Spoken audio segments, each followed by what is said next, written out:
cher ami. Oui, allez-y, Mireille. Bienvenue à vous, bonjour, merci d'être avec nous. On va parler de gastronomie, on va parler de bons produits pendant cette émission. Et en parlant de bons produits, notre dossier du jour est consacré à un concept, je crois qu'il est unique, ce concept. On l'a trouvé ici dans notre région. Et vous en êtes l'inventeur, Kevin, bonjour. Bonjour. Kevin Perrussaube. C'est ça. Vous êtes le fondateur du site internet Grinoloco. Quelle est l'idée de Grinoloco à la base ? Alors en fait, le but c'est de pouvoir acheminer des produits locaux un peu partout et d'optimiser les flux de transport et les flux de contact qu'on a au quotidien. Et donc d'optimiser en fait tout simplement la destination des clients de circuit court en point de retrait pour leur communauté, leurs voisins, tout ça. Très bien. Vous n'êtes pas venu seul, vous êtes Non. venu avec quelqu'un qui covoiture. En tout cas, lui, il produit les produits qu'on va covoiturer. Pierre, bonjour. Bonjour. Alors, vous êtes agriculteur. Qu'est-ce que vous produisez exactement, vous ? Alors moi je suis donc producteur d'œufs bio. Voilà, donc j'ai mes poules pondeuses qui pondent gentiment tous les jours. Voilà. Et il y en a un sacré paquet de poules, vous en avez combien ? 1500. Voilà, 1500, ça donne combien ? 1200 œufs par jour à peu Voilà, près ? entre 1200 et 1300 œufs. Voilà, donc Voilà. il faut les écouler. Grinoloco, le mode d'emploi, et puis après on verra l'intérêt d'un producteur comme Pierre d'utiliser votre site. Ouais.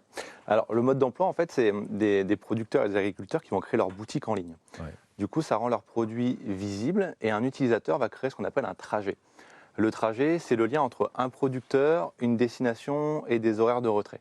Et une fois qu'on a créé son trajet sur Grinoloco, on rend tout simplement une boutique temporaire visible qui correspond au point de retrait d'une communauté et d'un ensemble d'utilisateurs, que ce soit sur notre site ou via des groupes de communication qu'on a l'habitude d'utiliser en tant que particulier, avec un groupe avec ses familles, avec ses voisins. Ouais, alors ça vient juste de démarrer, hein, Grinoloco. Mireille, vous connaissiez ce principe ou pas ? Non, mais ça m'intéresse beaucoup. Voilà.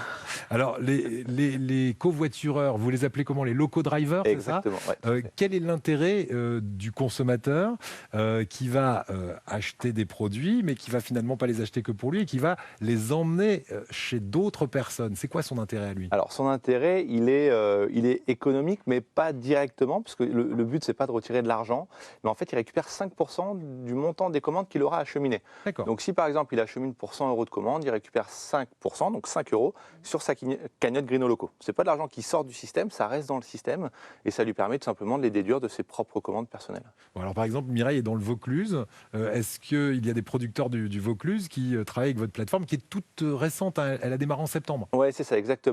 Alors dans le Vaucluse, je ne crois pas qu'on en ait encore d'actifs, on en a qui arrivent, avec lesquels on est en train de créer les boutiques, donc ça ne va pas tarder.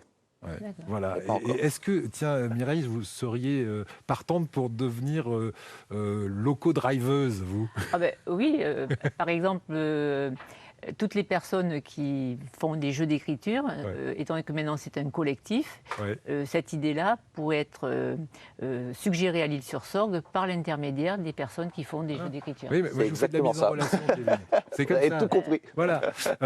Pierre, vous êtes donc producteur, on l'a vu, producteur d'œufs essentiellement, mais aussi un peu de maraîchage. Alors j'ai fait du maraîchage. Disons que moi, ça fait 30 ans que je suis installé. Ouais. J'ai toujours fait que de la fleur. Et au moment du Covid, Oui, j'ai c'était basculé. Voilà, ma philosophie a changé. Ouais. Bien avant, mais enfin, disons que là, c'était l'occasion. Je me suis dit, il faut que ça soit une chance pour toi. Et donc, l'année dernière, j'étais à 0 poules. Maintenant, je suis à 1500. Je vais arrêter là. Hein. Vous êtes installé où, vous, Pierre ? Au Pradé. Au Pradé. Voilà. Juste une question, qu'est-ce qui vous a motivé à entrer dans le système du Grinoloco ? Moi, disons que avec Kevin, on s'est rencontrés il y a 1 an. Alors lui, il était dans son projet, moi j'étais dans le mien. Il est venu, ça a matché rapidement avec lui. Et puis moi, Qu'est-ce qui vous plaît dans ce système ? moi, les gens, j'aime. Moi, je voulais sortir du système, des grossistes, et puis je voulais être en vente directe, et puis avoir les relations humaines directement avec les consommateurs, de discuter de mon métier. Voilà, et bon, c'est beaucoup plus valorisant pour moi, quoi. Voilà. Alors les relations humaines, est-ce que ça paye? Parce qu'il faut aussi vivre. Bien entendu, oui. Est-ce que combien ça vous coûte, par exemple, d'être... Alors c'est quoi? C'est un abonnement que vous avez pris chez Grino Loco? Comment ça se passe? Oui, c'est un abonnement. Donc ensuite, je reçois les commandes via le site. Ouais. Puis je prépare mes commandes. Et donc tel jour, telle heure, la personne vient, le loco driver vient chez moi. Moi, j'ai ma petite vitrine, je prépare mes commandes. Et puis le loco driver vient récupérer ses commandes. Très bien. Tout simplement. Ça vous coûte combien? Moi, là, on a attaqué maintenant. C'est en dessous de 10%. Voilà. Donc c'est quand même très intéressant. Ça reste rentable pour voilà. vous. Vous avez plusieurs formules, alors vous en proposez 3 exactement, Kevin. Quelles sont ces formules, que ce soit pour les producteurs ou pour les loco drivers aussi? Alors, loco driver, c'est la même chose, c'est 5%. Toujours 5%. Maintenant, pour le producteur, on a voulu en développer plusieurs pour vraiment que ça puisse répondre à une problématique et à un enjeu personnel. Donc, on a la commission, c'est-à-dire 80% pour le producteur, 20% sur la plateforme, et après, on redistribue les 5% au loco driver. Ensuite, il y a un abonnement, donc c'est un montant fixe mensuel de 120 € par mois. Et derrière, nos producteurs peuvent percevoir jusqu'à 93% de commission.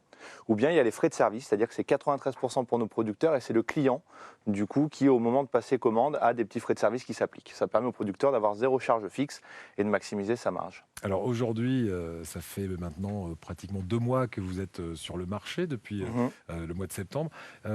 Qu'est-ce qui vous fait dire que ça va fonctionner? Est-ce que déjà vous avez beaucoup de producteurs et beaucoup de loco drivers qui s'intéressent? Alors, beaucoup de producteurs, je n'irai pas jusque-là.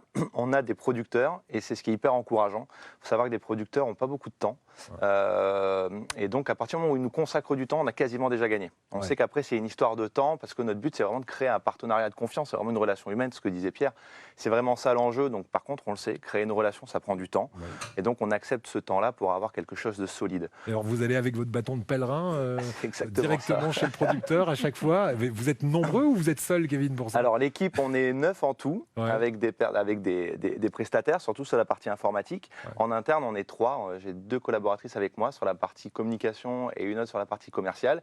Et on est avec notre bâton de pèlerin. Alors, pas forcément physiquement, on fait pas mal de téléphones, pas mal de mails, de la visio. Et on se déplace quand on peut se déplacer. Et donc, ce qui nous fait dire que ça va marcher, c'est tout simplement les échos, que ce soit de clients potentiels, de loco drivers, de producteurs. On sent que, comme on dit, la mayonnaise est en train de prendre, quoi. Voilà, le blablacar du légume, loco driver. Vous faites du covoiturage d'ailleurs, vous, Mireille? Peu, parce que je me déplace très peu en ce moment.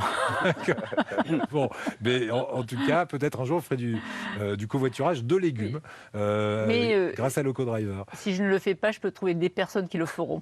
Parfait. Alors, je disais, c'est Made in Provence-Alpes-Côte d'Azur. Ça a été créé dans le Var. Mais sur la France entière, aujourd'hui, vous avez des producteurs. Hein? Oui, exactement. En fait, on est parti d'un constat très simple. Il faut savoir qu'en France, il y a 106 000 points de vente directs, 7,3 millions de consommateurs réguliers qui vont au moins 5 fois par mois en circuit court et 54 millions de consommateurs urbains. Donc ça veut dire qu'on a déjà des loco drivers potentiels, c'est-à-dire 7 millions en France, on a déjà des consommateurs potentiels et il y a déjà 106 000 points de vente. Donc en fait, on s'est dit, là où il y a un producteur, il y a des loco drivers potentiels et il y a des clients potentiels. Donc on n'a pas mis de frontières géographiques à notre développement et on va là où nous mènent nos relations humaines avec nos producteurs, ce qui fait qu'on en a 15 un peu partout en France qu'on accompagne de manière hebdomadaire et mensuelle. Bien. Et combien de clients aujourd'hui Alors clients aujourd'hui, on a une 50aine de clients. Ouais, d'accord, oui, donc ça demande qu'à se développer. Ouais, exactement. Effectivement, il faut juste un peu de communication, c'est ce qu'on fait aujourd'hui. Locodriver.com si on... Grinoloco.com. Pardon, Grinoloco, Locodriver. Grinoloco.com si on a envie d'en savoir un petit peu plus. Et merci à vous, Pierre, de nous avoir rejoints. On a compris l'intérêt que vous voyez à ce système. Ça développe les relations humaines et puis, évidemment, ça développe aussi un business. On va aller ensemble à la cuisine, ça vous dit? Voir où en est Carole. Allez, regardons ce qui se passe. avec ces agrumes, ça sent Alors, bon. j'ai fait la vinaigrette. Déjà, je me suis avancée, Eric. Donc, moutarde, jus des agrumes, du pomelo, de l'orange et du citron, du piment d'Espelette, de l'huile d'olive. On peut mettre du sel, il faut bien saler. Moi, de temps en temps, je remplace le sel par de la sauce soja ou de la sauce gnoc mam. Je ne sais pas si vous connaissez cette sauce poisson, Oui. voilà, qui donne un petit goût un peu différent et Moi, je agréable. préférais le soja avec les crevettes. Oui, allez. personnellement. Alors, soja pour vous. Voilà. Voilà. Alors ensuite, le premier ingrédient que je vais verser, donc vous avez vu, j'ai mis la vinaigrette directement dans le plat de service, c'est plus pratique. Hein. Comme ça, il n'y a pas de perte. Ce quinoa, là, je vais insister sur le fait qu'il faut vraiment réussir la cuisson du quinoa. C'est 8 ou 9 minutes maximum dans de l'eau bouillante salée, comme des pâtes. Il faut le cuire al dente et le faire refroidir, vous voyez, comme ça, pour qu'il s'égoutte, qu'il soit bien sec. Ouais. Parce que comme on va l'humidifier avec la vinaigrette, sinon ça se transforme en bouillie. Ça serait dommage, ça va gâcher la salade. Donc là, vous voyez, ce quinoa, À moins qu'on il le est... bouillie. Auquel Non, ça serait dommage. Après, les gens disent « Oh, mais moi, j'aime pas le quinoa ». Donc là, le quinoa, si je le goûte, il est un tout petit peu croquant. Et Ok. c'est normal.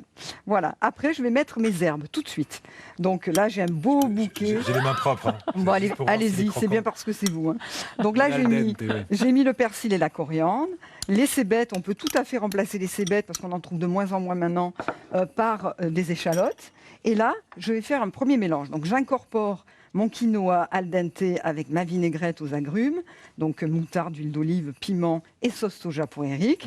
Déjà, vous voyez, on a une jolie base de salade composée. Hein. Après, chacun peut y mettre les ingrédients qu'il veut.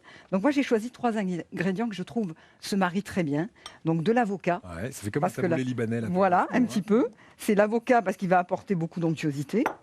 Ensuite, mes petites crevettes. Donc là, je vais enlever mon petit persil. Donc cuites, décortiquées, coupées en gros morceaux. Hein. Je vais faire des gros morceaux. Ça sera plus joli. Et je vais terminer. Hop, j'en oublie une.